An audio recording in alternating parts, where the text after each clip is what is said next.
What's up, everybody? Welcome back to another episode of Johnny Talks. We got another great conversation today. If you missed last week's conversation with Jordan Deese, make sure you check that one out. It was one of my favorites yet. Just super cool conversation about, training, pastoral stuff, what Gen Z looks like as far as in the church, and just a great conversation overall. Jordan is one of my favorites to talk with, and it was a great episode. So if you missed that, make sure and go check it out. If you're watching on YouTube, please make sure you are subscribed. We are halfway to our goal of 500 subscribers. If you're listening on Apple Podcasts or Spotify, please help us, leave a review. It helps shoot us out to more people, so that'll be super helpful. Appreciate it. But we'll jump right into today's episode. We have Jeremy Warner on. He is a personal trainer at Pack Animal Fitness in St. Pete, Florida. I took one of Jeremy's classes last year, and it was super interesting because he actually implements breathwork as well as either hot or cold immersion therapy after the workout, depending on what type of workout. So he does breath work throughout it, specifically nasal breathing, focusing on cadence and things like that during the workout. And then depending on the type of workout you did, you either end it with a sauna or a cold plunge. So I never really seen anything like it. I took one of his classes, thoroughly enjoyed it. He knows a lot about breath work versus nasal and mouth breathing, and that's all the talk these days, as well as sauna and cold plunge as well. And that's obviously a lot of people are getting into that as far as sauna and cold plunges, either doing it at their gym or getting them installed at their house. So a lot of things a lot of people are talking about these days. So Jeremy knows quite a bit about all those things. So I had to have him on. Another great conversation. Here he is, Jeremy Warner. All right, welcome back to Johnny Talks. We are here with Jeremy Warner, athletic personal trainer here at Pack Animal Fitness in St. Petersburg, Florida. So Jeremy, thanks for joining. Hey, thanks for having me, man. So I want to talk to you specifically because it's not, you don't run a normal, I would say, as far as what you normally see as far as a personal training program. So when I first met you, I took one of your classes, and it's specifically breath work and then either a sauna and a cold plunge after, depending on the workout. Correct. So explain to me how you started getting into that type of programming, and kind of a general overview of why you started that program. So it started actually about 5 years ago. I went through the instructor course for the Oxygen Advantage course. It's owned by Patrick McEwen out in Ireland. And the course is really centered around a lot of the foundations of breath work, but particularly this course was around performance breath work, which got into more of the hypoventilation versus hyperventilation that you would see with like Wim Hof. And breathwork typically has always been associated, I think, on a large scale with yoga and meditation, which is great. But I'm kind of like a nerdy guy with stats. So I really wanted to see stats of like how this is going to improve my health or my performance. And Patrick did a great job of breaking things down, of understanding like the gas exchange of what's going on with that. But how does that translate and what are we measuring? And so from that, I started incorporating that into my pre-workout portion of my own workouts. And then it's at a certain point, like the cold exposure and the heat exposure started to get more popular. I'd been in the sauna probably for the last 10, 15 years anyway. But I was like, all right, how can I blend all this together? And so on Sundays, I was doing, at the previous gym I was in, I was doing a combination of a cold plunge to start, then I'd do some breath work, then I would either do a HIIT workout or some sort of cardio workout, get in the sauna, and then finish in the cold. And it almost took me a little bit too long. And I was trying to think of ways to streamline it a little bit better to see if I could actually help people on a larger scale. And then I started having some friends join me, and then it really then turned into just the breath work, right as kind of a prep for activity. Then it was a HIIT workout. And at the time, I was doing the cold plunge in the sauna after those workouts. And, you and I were talking a little bit before we got started just about some of the nuances of the cold, but I've kind of readjusted a little bit where it's just still foundationally of centered around the breath and understanding how and where we breathe from matters a lot. And how that can affect your performance on a great side of things and on a sort of crummy side of things. And we can see that in athletes. If you start watching the TV, Right. How many athletes have their mouth wide open? When they're like getting off on the field and they're resting, Right. wide open, not just like pursing the lips and trying to control their breath. Yeah. It's interesting because I feel like you said, we're still learning, and it's crazy that we're still down the road of how many years to this point, and we're still figuring out new stuff as far as science. Yep. Specifically mouth versus nasal breathing, because that's what a lot of your breath work is focused throughout the workout is not just the, you know, the amount of seconds in and out, but actually making sure you're breathing through your nose and not your mouth. You've seen a lot of people here in the last few years focus that on the sleep side of things, Right. as far as the mouth tape and making sure they're breathing through their nose at night. I hadn't really experienced it as much during workouts. Why specifically is it important during your workouts to make sure that you're breathing through your nose correctly? Well, that's a great question. So there's a lot of things that the nose is going to do that the mouth is not going to do. So we have a filtration system that's in and throughout the nose, right? So the mouth does not have that. So all the airborne allergens to viruses, all those things, a lot of that gets filtered out in and out of the nose. Now, when we're also thinking about then just the performance side, right? Larger hole mouth, smaller hole nose, right? So we're going to have a deeper pull from our lungs, more of that diaphragmatic or belly breath by breathing in through the nose. So we're going to have to take a deeper, stronger pull. So the diaphragmatic muscles, anything that helps with respiration, working through the nose, even if you just keep your mouth shut and work at the pace of what your nose can handle, those respiratory muscles are going to get stronger. Utilization of oxygen is going to be a very important thing to understand when it comes to breath work. The nose is going to be able to elevate slightly more CO2 within your bloodstream. And we think of carbon dioxide as a waste gas, but the actual balance of carbon dioxide with oxygen is going to matter a lot within an acute performance, but also chronically. So if we think about like elevation training, so why the Olympic Center is out in Colorado, it's elevated. So you're going to have a higher amount of CO2 over time if you're using your nose versus the mouth, which then on a sort of the blood side of things, our body's really smart. It's going to go, oh, wow, there's extra carbon dioxide. We need to compensate for that. We might drop off a little bit more red blood cells into the bloodstream to use more oxygen where we need it. So it's going to have a performance side. You're not going to gas out as quickly.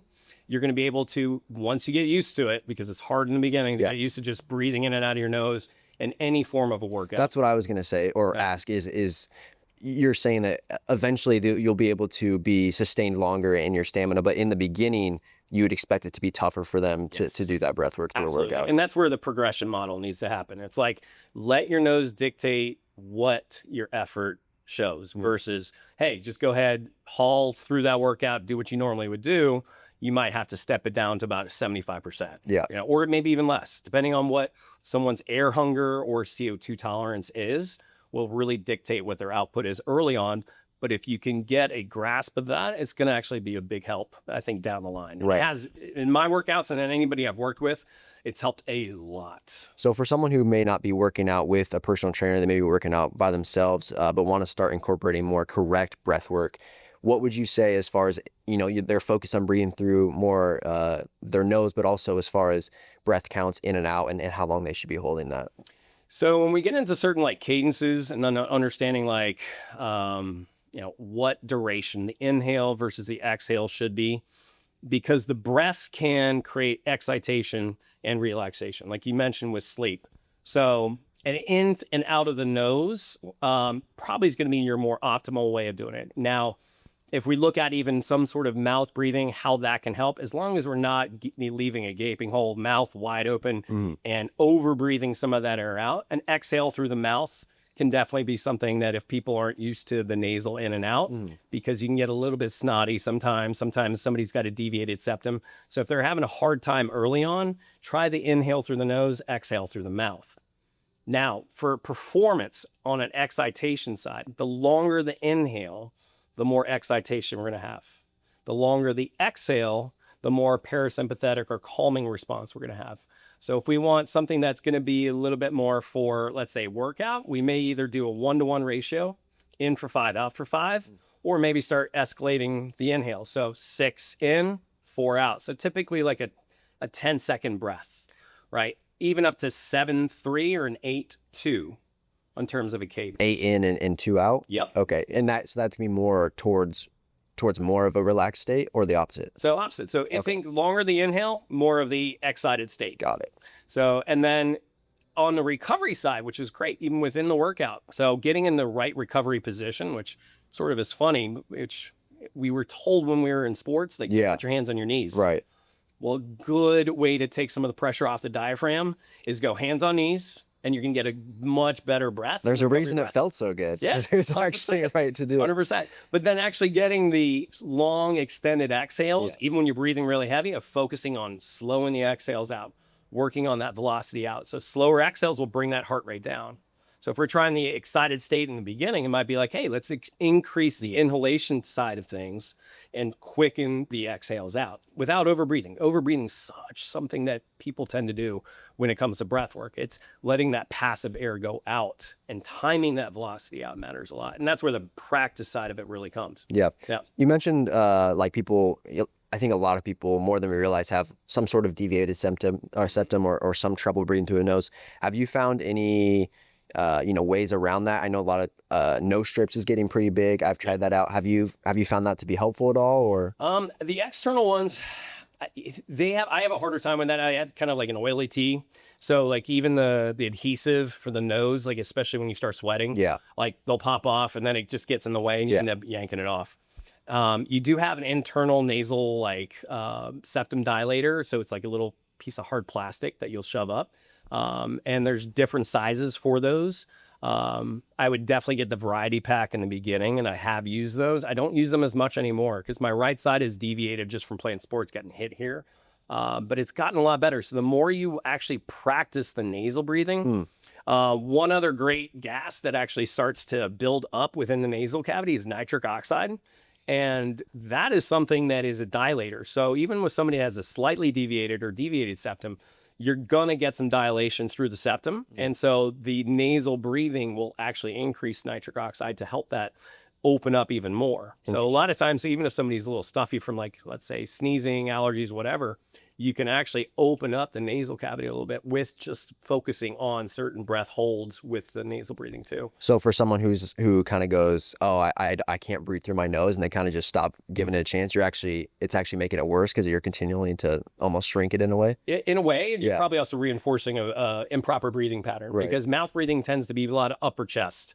And if we're taking that deeper pull, like we were talking about earlier, we're getting deeper into the lungs, which there's more blood in the lower portions of the lungs, right? So if we're getting that gas and the oxygen, everything else that we're taking in, the nitric oxide too, to the deeper portions of our lungs, that's where that perfusion is happening. That's where the gas exchange happens. So if we're doing a lot of that mouth breathing and we're not trying to focus on our nasal breathing, we're going to have inefficient breathing mechanics. The inefficient breathing mechanics, then you're going to gas yourself out too. Yeah. So even if you have that deviated septum, I would say try to do one of those nasal dilators, see if that helps.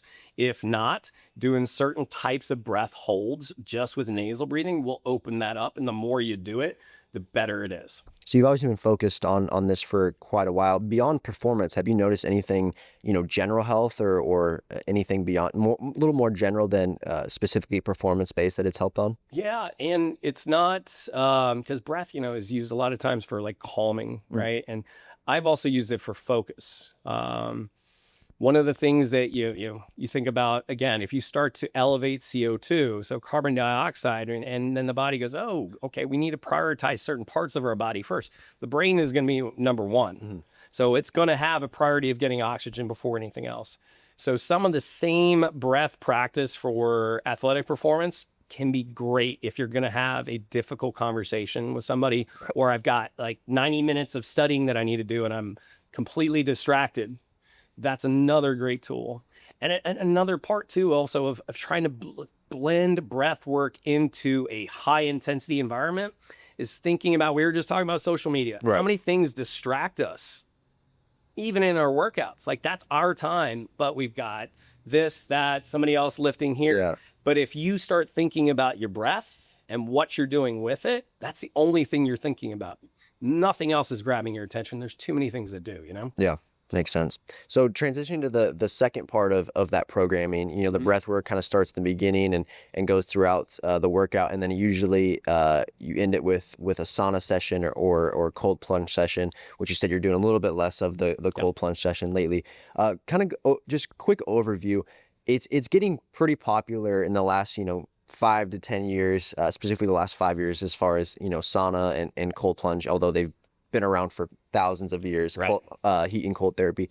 Just give me a general overview, kind of what each of those is and what specifically you're looking for to accomplish doing each of those things. Okay. So you have deliberate heat exposure, typically in a sauna, and you have different types of saunas, but you can also do it in a hot bath. The neat thing with water and skin receptors is you can actually get almost a little bit more of an like an uptake in body temperature quicker through water than you can through air. Interesting. So like you also have like cryotherapy, which can elicit certain similar responses to like cold plunge tubs, right? So we have all these different cold exposure and heat exposures that we have to consider. The nuances of when to do them matter a lot and what we're trying to do them for. So why I brought the heat exposure in, and we have a dry sauna that we use. Infrared saunas, there's not a lot of data on what they do or don't do versus a dry sauna, or even a wet sauna where you actually have mist and other things in there too. But with the dry sauna, I believe some of like the Finnish studies, which were done on a large scale, were at 175 degrees Fahrenheit, and finding that if you were to do 4 times a week, upwards 15 to 20 minutes at a time, like all-cause mortality drops a lot. So if we're talking about longevity, just doing the sauna can be huge for that. If you possibly say you're injured or don't have the capability to move the way you would want to, the sauna is also going to mimic a zone 2 type of cardio. So you're going to get some cardiac benefits. Let's say if you injure yourself and you can't do cardio, it's not a replacement for it. But if you can't, it's a great way to offset some of the losses that you would get while you're recovering, right? So that's another good reason to use it. Post-workout. So you have these things called heat shock proteins. And they can get stimulated, not only with heat, but also as our body temperature increases with, say, like a high intensity workout. What I wanted to do is take that high intensity workout and have a recovery mechanism, but also try to extend out a little bit more of that challenge in our body. And so getting those heat shock proteins to be activated, which is like, when does that happen? I think it depends on when somebody, like how heat adapted they are. Like if they haven't been using a sauna and they're stepping into 175 degrees, like, oh my God, that's a little overwhelming. Yeah. I think you can go in for smaller bouts of, you don't have to go 15, 20 minutes until you get your body adapted to it. But those heat shock proteins are going to help with also brain health. So a heat shock protein will elicit a BDNF, so brain-derived nootropic factor response, which is a brain protective protein that's going to help with like prevent Alzheimer's, dementia. So you have a cognitive health benefit. You also have the serotonin receptors that will actually open up and be able to receive more serotonin. They don't create more serotonin, but the receptor sites open up more when we get to this sort of dynorphin response, which dynorphin, opposite of endorphin. So heat agitated, like, oh my God, this is uncomfortable type of feeling when you get in that sauna. That's that dynorphin response that you're trying to get to that point. You're still safe, but you feel uncomfortable. That's going to be able to, again, serotonin sites open up. So we get a health benefit of if we have a happy experience after. Yeah. On that side of things too. So is that something that you're feeling in, like when you're getting in the sauna, those is when it's opening up, or is it the after effects of after you've done the sauna? On the mental side of things, I think more of the after effect, because you're kind of miserable when you're in there. So I don't know, for me, I kind of like it. I like that feeling of kind of that heat stress on me more so than the cold. But I think the mental health side of it, it's going to be that those serotonin receptors are more open to a happy experience for after. I feel like as far as cold plunge therapy, you hear a lot about that, the mental health effects of it. As far as is it going to be a similar effect, or is it almost opposite, but it helps the mood and stuff like that? So you have, like, on the heat side, you have that serotonergic side and in terms of mental health, right? And then we have on the cold exposure side, a dopaminergic side, right? So there's this huge increase, 2 to 5-fold of dopamine, and then also your norepinephrine, which is like your natural adrenaline. So the norepinephrine is going to make you more alert and focused. Dopamine is a hormone of reward and drive. So in terms of motivation, like getting out of the cold for me, like I get so much stuff done in my house. Like I clean it like white glove, like treatment Right. almost, because I'm so motivated. Like it just zooms me around. It's probably one of the best sort of like almost ADD type of treatments that Yes. I get a little bit of that probably undiagnosed, but when I'm in there, I'm hyper focused and I get stuff done. Yeah. So on the mental health side, it's more on that dopamine side, which doesn't necessarily it's not a happy-go-lucky feeling, but it's just going to help with getting you off the couch and moving you. Yeah.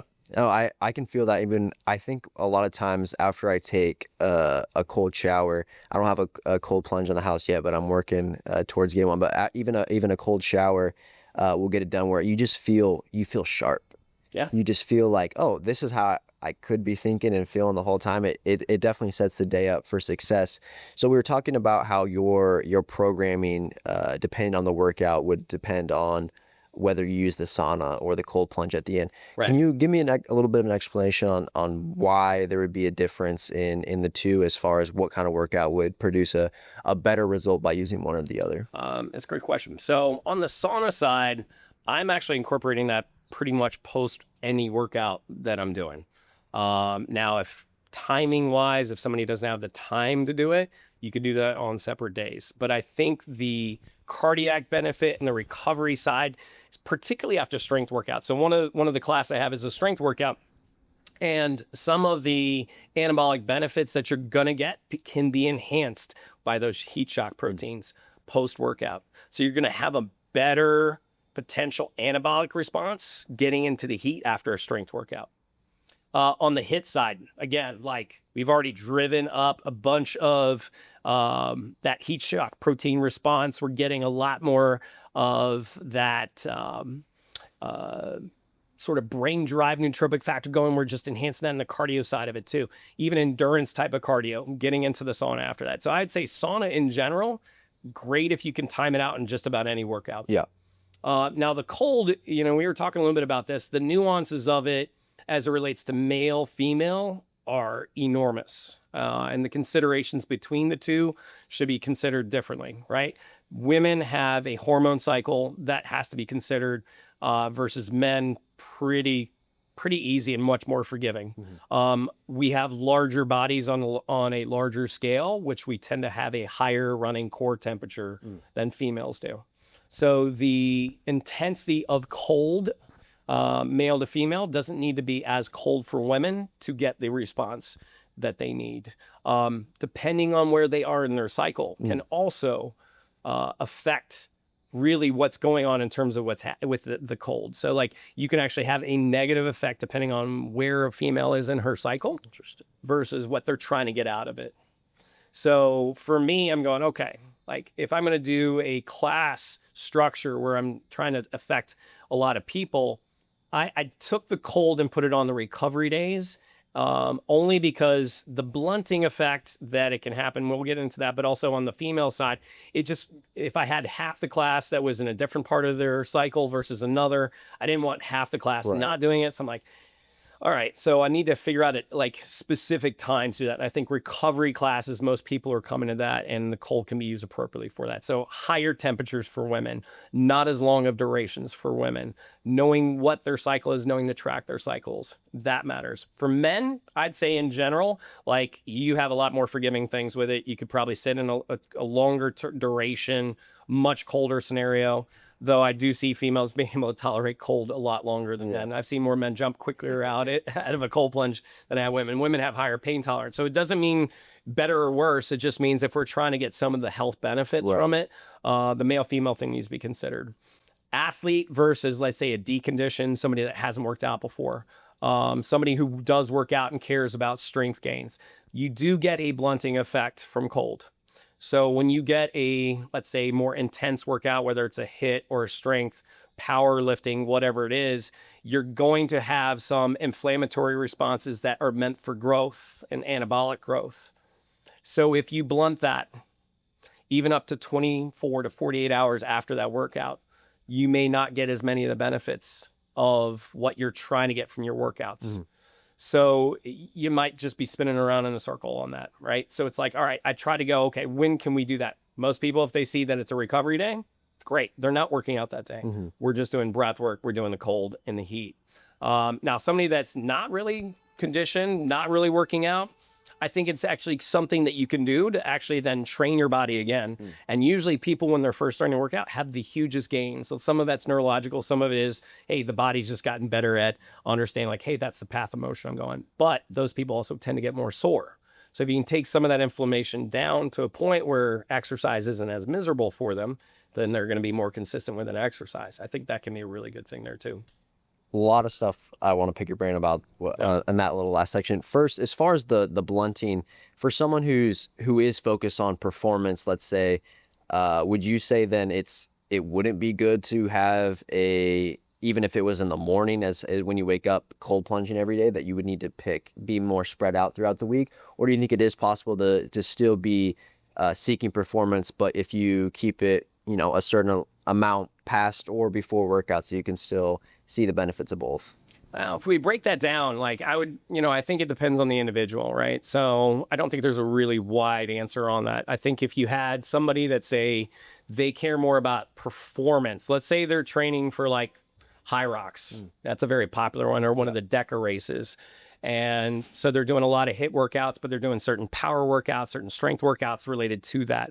And they care more about the performance, but they're not necessarily upset if they're not putting on muscle. They're not upset if they're not putting on, increasing power. They just want to be able to recover to train again. I think cold can be something that one would help them during a training cycle to be able to then perform that activity more. And then you and I were talking even beforehand about like in season. So like, let's say they're a professional athlete to amateur athlete, high school athlete, and you're not caring about the strength gains. You're not caring about what you're getting out of the gym. You just want to be able to perform your sport. I think more cold exposure can be benefit to it. But again, it's tricky too. It's like, all right, so let's say you're off season and you're an athlete, or you're trying to get those strength gains. And again, some of those inflammatory responses we get from a workout last 24 to 48 hours. Yeah. So even if you're doing a morning dip, Right. but you did a workout the day before, or even 2 days before, or how much of that blunting is taking away from the hard work you're putting in. And so it's not to totally scrape the idea of like cold plunge, but it's going like, I think it depends on what your training block is. Like, are you on a heavy strength and power, like focus? I'm trying to put on some muscle size. I'm a bodybuilder, whatever, like something along those ends. Like, I think the nuances that are even more like fine to on your recovery off day completely. And then realizing like not doing that quite as much. But if you're like in season athlete, or you're again trying to get better at high rocks and DECA, and you're practicing that and you just want to get better at the timing of that sport, like that might be a time to actually start throwing it in more. As far as cold plunge, have you seen or read anything as in terms of testosterone, as far as any boost in that?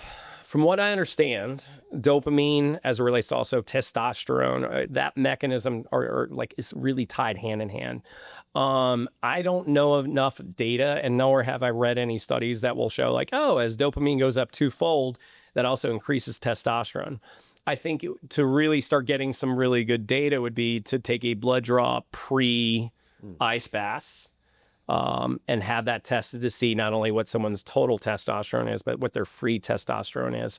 And then do the ice bath, and then do another blood draw after that on an acute side. But then also like chronic side, like have an athlete doing it, like take it, let's say day one, and then have an 8-week cycle of, hey, they're doing consistent ice baths up to 11 to 12 minutes a week.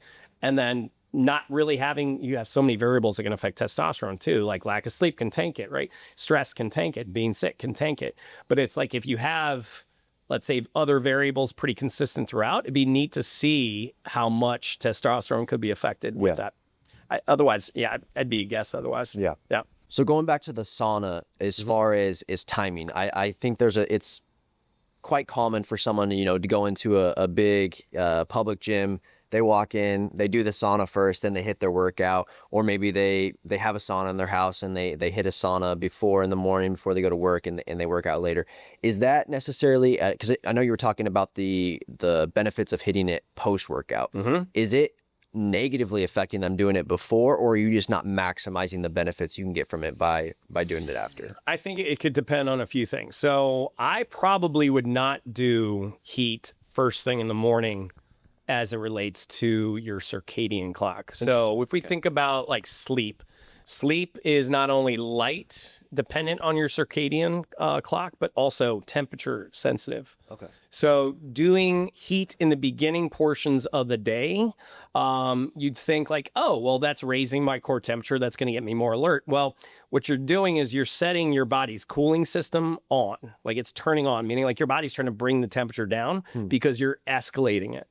Right. So if then we're driving or trying to drive our core temperature down, that's not necessarily going to be optimal as it relates to our sleep cycle. So ideally, cold would probably be more important in the morning. So like that early, like cold shower would help set your circadian clock better. So when we think about sleep, I would think of cold in the beginning and then heat at the end of the day. So timing on that side of it too.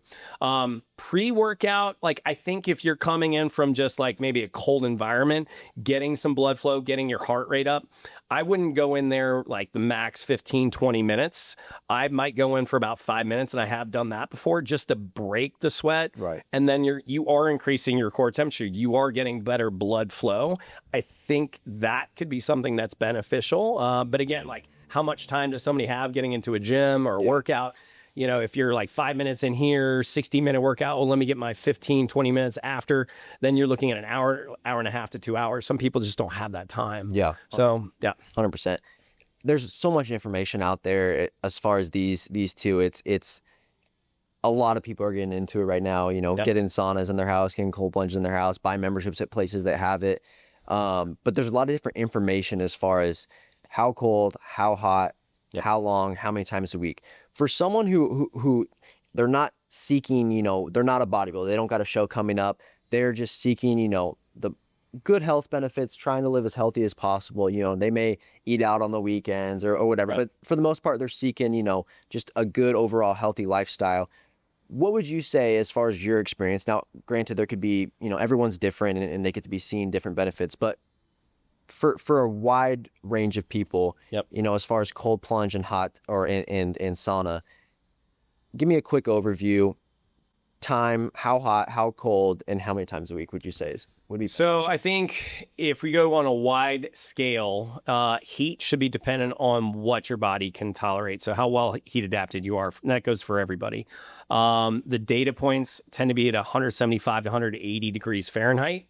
15 to 20 minutes on a session, at least 4 times a week. So you're looking at about an hour a week of sauna time at a minimum. And so I think if you break that up amongst 4 sessions, you're looking good. So I think if you can get your heat tolerance up to that 175, 180, you may need to start off early on with like 140 to 150.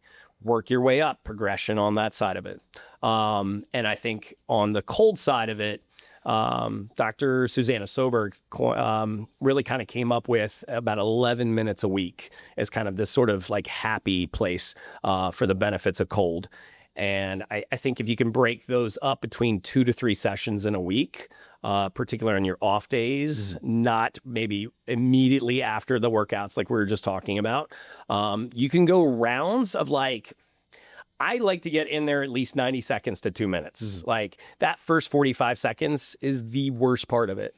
That is that fight or flight response that you're getting in there. You want to get out so bad, especially when you're not adapted to that cold, that if you can at least use your breath to calm down, be centered, deal with the stress that you're in there. 90 seconds to 2 minutes is a good, happy place to kind of stop, get out. You can do 1 or 2 rounds in that sort of same session, and you do that 2 to maybe 3 times a week. You see people going from one to the other. Would you recommend that, or have you seen any benefit to that? I think you got to be cautious with it a little bit.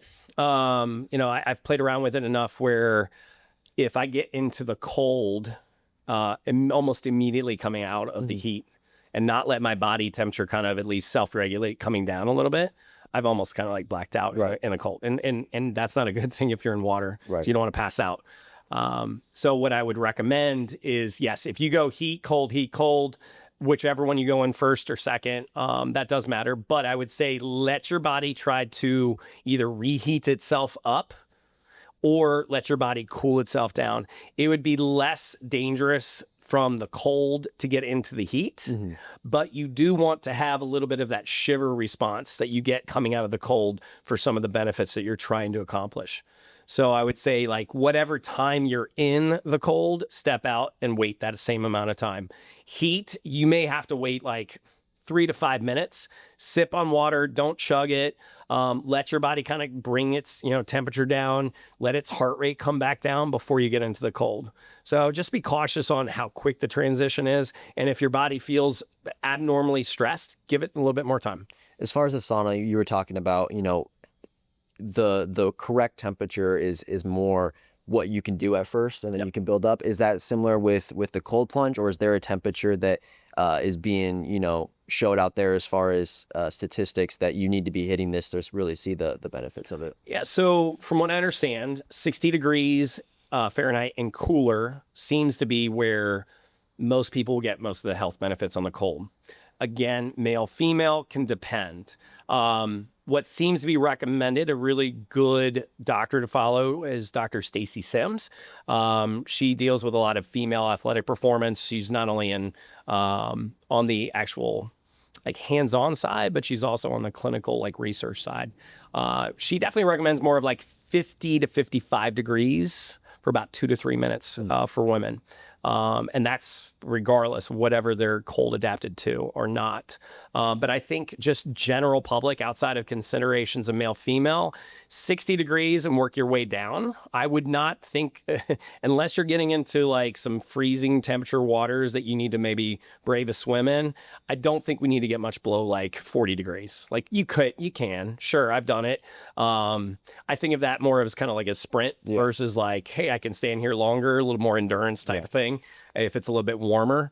But I think if you're trying to get cold adapted, which actually can happen fairly quickly, start with the higher 50-degree temperatures, sit in there again 90 seconds to 2 minutes. And then if you're not really shivering when you get out, just that next time around, see if you can bring the temperature down a few more notches. Makes sense. So it's obviously not the cheapest thing out there right now, especially if you get a good model, for your home, it can get expensive. If someone could afford one, and I think I would guess what you would say, but as far as to begin, what would your sauna versus cold plunge, what would you recommend? In terms of the companies, or in terms of just like if you had to choose, if I can afford a sauna right now, or I can afford a cold plunge right now, what would you say would maximize your money as far as benefits? I'd say sauna. Yeah. And there's ways around it. Like if somebody's got a bathtub, there's different cooling devices that have tubes now that you could actually set in your bathtub. And if you really want to, you could get an ice making machine, dump, anywhere from like 100 pounds of ice inside your tub. And you can get a very similar thing where you don't have to buy an external device for that. So you could just get big blocks of ice if you've got a big freezer, and you just dump those into your tub. There's ways around that too. And then I know like Amazon's got a bunch of cheaper options that are fairly decent. They're kind of like kiddie pool kind of quality material. So consider that. But I have a few clients that have used that, and they're only a couple $100 versus the thousands of dollars you see like Cold Plunge or the Blue Cube or some of these other ones that do. They're great companies. But you can get the like cheaper options that are easily broken down, so don't take up a lot of space. Your water bill may go up. And then if you're getting like either an ice making machine, that costs a little bit. If you have to go out and get ice, that's going to cost a little bit. But it's like opportunity costs. I think just the total benefits that you're going to get, like the heat exposure, I think outweighs, that doesn't mean better, it just outweighs. There's more things that we can do, I think, with that over the cold. Yeah.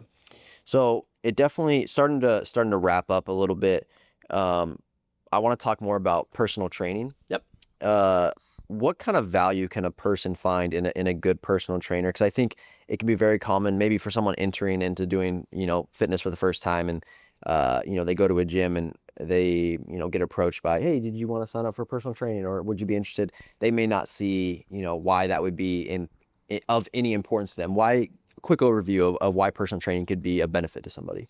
Well, I think if you look at some of the best professional athletes out there, they all have trainers and coaches that are programming their workouts to a T, tracking data, seeing where their improvements come from.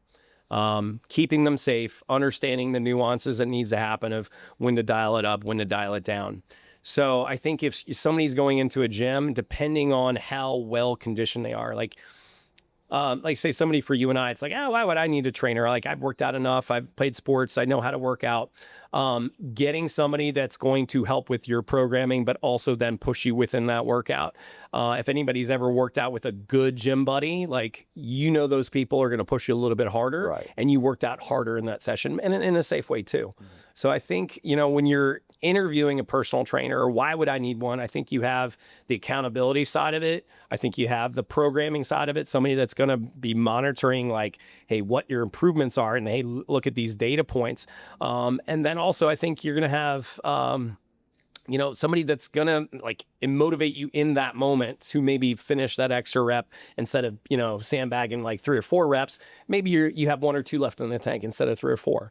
And I think somebody that hasn't really worked out before, that isn't, is very uncomfortable in a gym, I think that can acclimate them very well to at least understanding how their body moves, and being able to then get a grasp of like what they should be doing. And so that way they're efficient with their time and they're not just blowing smoke when they're coming in here, Yeah, I think you covered pretty much everything I could think of, especially for an early gym goer, getting someone that knows what they're doing. So that way you're not wasting your time, because we only have so many hours in a day. And so if you're spending the time going to a gym, you need to make sure you're doing things that are actually benefiting you. Right. And Lord knows I've seen so many people doing things at the gym. I'm just like, you're not doing anything, and you don't want to say anything because you don't want. Right. At least they're there. Yeah, at least they're there. moving. But when you have a personal trainer that's showing you things that, you're maximizing your time, Yep. but also motivating you, because so oftentimes, you get that rush in January of everyone going to the gym, and how easy is it to fall out of that? But when you have someone 2 weeks, I think is what they say now. It's 2 weeks out the door. I'm paying you, or I'm paying to go to this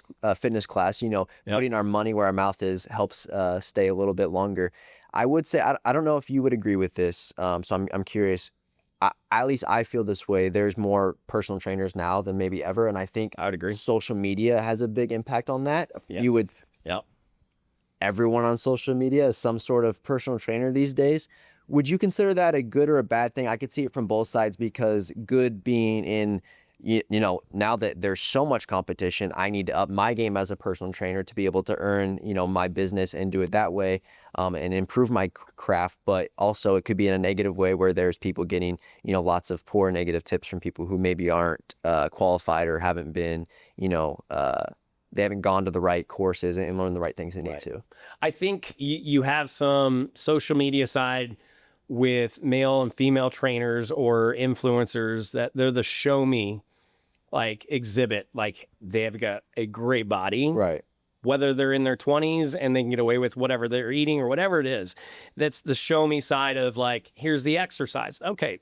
That may motivate somebody to be like, hey, I want to look like that guy or gal. Yeah. Okay. I think there can be some slight benefit there.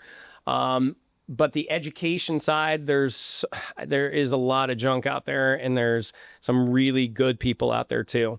So I think you have to sift through that. I think getting a trainer, whether it's on social media, to understand and listen to what he or she is saying, or in the gym, understanding what their education is. So if they're talking about mechanics of exercise, and it doesn't sound like, hey, here is a vector, here is an axis of rotation, here's where the moment arm of resistance is, and they're actually saying what muscles line up here within that plane of motion. If they don't sound like they know what they're talking about on the science side, like, hey, this is just for lats, this is just this, and there's not really much of an explanation on the education side, I think they might be blowing smoke, right? But I think if you can get somebody that understands the mechanic side, because we are placing force and load on somebody's body anytime we pick up a weight and move. So if you want to not only be efficient in what you're doing, but then be like kind to our body, because joint health and joint integrity is not something we think about when we're in our teens to our 20s and even to our early 30s. We start thinking about it in our 40s, I'll tell you that. But I would say if you get a trainer that understands the mechanics of exercise physics, and how to load the body appropriately, you're going to save your joints, and you're going to have much better workouts with it too. So asking the right questions, or even sifting through some of all of the BS that is on social media to see some of the great stuff. It's tough, but it's there. Like, you can find it. It's you got to take everything with a grain of salt you see on the internet, because like you said, just because someone is jacked and ripped doesn't necessarily mean that. I mean, you look at professional sports, how often were the best coaches not very good players? And so it's like it's very, very often that, you know, even the best players, they don't oftentimes make the great coaches because, you know, there's just certain things that, you know, you may know how to do it yourself, but you don't know how to coach it, or you may not be able to have the specific, you know, genes or, you know, the right inserts to be the perfect looking dude, but you know, you still know what you're talking about. So it can be hard to sift through, but there are good people out there with good information. But I like what you said about asking questions, and I think a lot of people think when you hire a personal trainer, or when you go to a personal trainer, you don't have to stick with it. You don't have to stick with that person. Make sure that, you know, if you're giving them your business, that you're asking the correct questions. And they're showing you their knowledge. I talked a little bit about in a couple episodes ago with a real estate agent, and how oftentimes people, you know, get a real estate agent and just stick with them. Just because, you know, oh, I hired you first. But it's like, are you asking them actual questions and letting them show you their knowledge? And it's like, you know, it's up to them to earn your business. So make sure that you're giving your business to someone who's actually, you know, worth spending the time on education yearly. You know, because if you're in first grade for 10 years as a personal trainer, you're not graduating high school. You're still in first grade. You know, so it's like, are they continuing the education? Is their focus on whatever side of fitness? Are they continuing down that path, you know, and giving some benefit to their clients? You know, I think there are a lot of good, and there's also a fair amount of bad, as that total amount of personal trainers are now in this industry. I think it's a good thing overall. I'd rather have more on the total volume to get better people in, and seeing that there's some great careers within fitness and health, especially as we get into this sort of new age of AI, where a lot of jobs are going to be phased out. I can't see an AI being a good personal trainer. I don't care. I mean, what it's doing. You have to have that physical presence. I think to get and that personal connection, right? To be able to see exactly what's in front of you, what they're doing, and how to improve. So lastly, just wrap up, for the individual that's, you know, just trying to improve their health as a whole, they may not have any performance specific goals. They're just basically trying to improve quality of life, spend more time working on their fitness and health. What would you just overall, just a general tip or a couple of tips for someone who, you know, maybe they're trying to restart, they've put on some weight, or they're trying to get back to, you know, their best look or their best image? Some general tips to just improve overall quality of life and health. Well, I think you got to start off in understanding that motivation's fleeting. It's like you talked about, that January sort of 2-week, you know, motivation for a lot of people falls off, right? So tapping into some sort of level of discipline, and that's not to just be like a hard-nosed like drill sergeant. It's going, you have to book times for yourself, but also don't go so crazy where you're doing, hey, I got to get 5 workouts or 6 workouts in a week. Start off guaranteeing at least, let's say, 2 to 3 workouts in a week, and you can mix up like total body to cardiovascular type of challenges. And again, maybe get to a gym, a structured environment that you're going to have to work out. Don't just set it up in your home and have any of that equipment collect dust. So I'd say get your gym membership, get a structured time down of when you're going to actually go, and hold yourself accountable to that. So the more disciplined and more consistent you're going to get, the probably better results you're going to have. And then as you start getting results, then that's going to motivate you more to become more disciplined, and then start going and doing the 5 workouts, and then getting into the cold plunge, getting into the sauna. Outside of that, I'd say get your sleep right too. Get your sleep right. I think we talked a little bit about temperature. Light matters a lot with sleep. It's one of the hardest things, I think, for me. A night owl perpetually, but then I have to be up early. And I think a lot of people struggle with sleep. But I think if you can dial in your sleep and at least get 6 to 8 hours, I think that's going to also help you and feeling better for your workouts when you're first getting started. Great information. I think finding ways to hold yourself accountable, right? Because you completely right. Motivation is fleeting. You can be, you know, super inspired one day, and you wake up the next day, and, you know, if there's nothing holding you accountable to get there, like, what are you going to do? So I think starting small is also, I really liked what you said there, just starting small, because how oftentimes do we start something, we want to go straight to the big jump, straight to the big thing, and it's just not realistic. It's not how we work. And if we don't complete it, it's very easy to get discouraged. And then, you know, it's very easy to fall back into. And then you go back to old habits, and then you're out. And you're 4 or 5 months back out, and you put on another 5 to 10 pounds. And it's like, oh, And It's like the cycle. it's the yo-yo side of it, and your scale should kind of be this sort of like glitchy, slow climb up. And then as we get older, it should just kind of stay, right? Because we should be depreciating. So if you think about progression, like if we're should be depreciating, if we can just stay steady, we're actually, gaining. Yes. Right. Yeah. So it's like you don't have to be these 5 to 6 days a week. Yeah, that's optimal maybe for some, but if you can be consistent on those shorter like bursts and just be consistent year after year with that, you're going to be a much healthier human being going down the road. Yep. I was just talking about that in a couple episodes ago. Is I think a lot of people do think that if you're doing nothing, you're staying level where you're at, and that's just not the case. You're declining. So you have to be, if you want to improve, you need to be putting in lots of effort, and if you want to kind of barely be getting better, you got to be still putting in effort, because there's no such thing as not doing anything and staying the same. Whether it's fitness or business or whatever, there's always there's no way to stay perfectly at Correct. steady. Yes. Just sort of just keeping the status quo is regression. Yep. Like to maintain the status quo, you're going to have to challenge yourself a little bit, like you just said. But if you're actually stopping doing, thinking like, I'm good, depreciation. 100%. Yep. Well, Jeremy, appreciate you coming on. My pleasure. Always like picking your brain on the. I'm starting to get into the heat and the cold stuff. I find it interesting, so I appreciate that you've done your research and like seeing the little videos you post on social media as far as reposting people. But if you're in St. Pete or Tampa area, come check Jeremy out. Pack Animal Fitness in St. Pete. Pack Animals. Yep.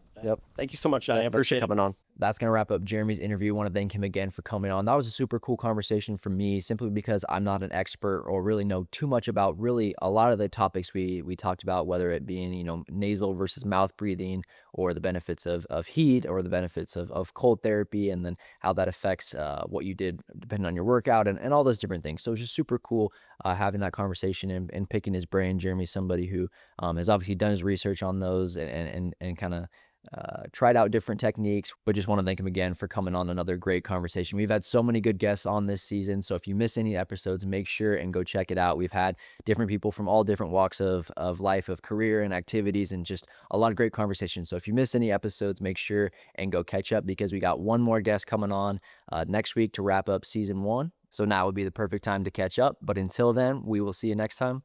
Peace out.